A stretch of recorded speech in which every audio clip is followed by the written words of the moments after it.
Welcome back sa ating pong channel guys. Makikita po natin dito ay tayo po ay nakapag-tie beam na. So yan nga. At ngayon nagasintada na po tayo dito ng 4 na patong. Para po ito sa ating pong tabon. Ayan guys. So nakapag-poste na rin tayo dito. So 4 na patong, pagkatapos po ng 4 na patong, meron po tayo ditong tinatawag na grid beam. So ito, grid beam. Hanggang po sa dulo yan. Ito guys, yung grid beam ng ating, ito yung pinaka grid beam niya guys.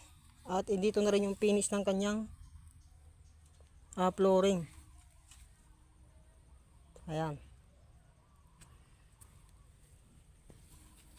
So ito yung purpose ng grid beam, para matibay po yung ating flooring.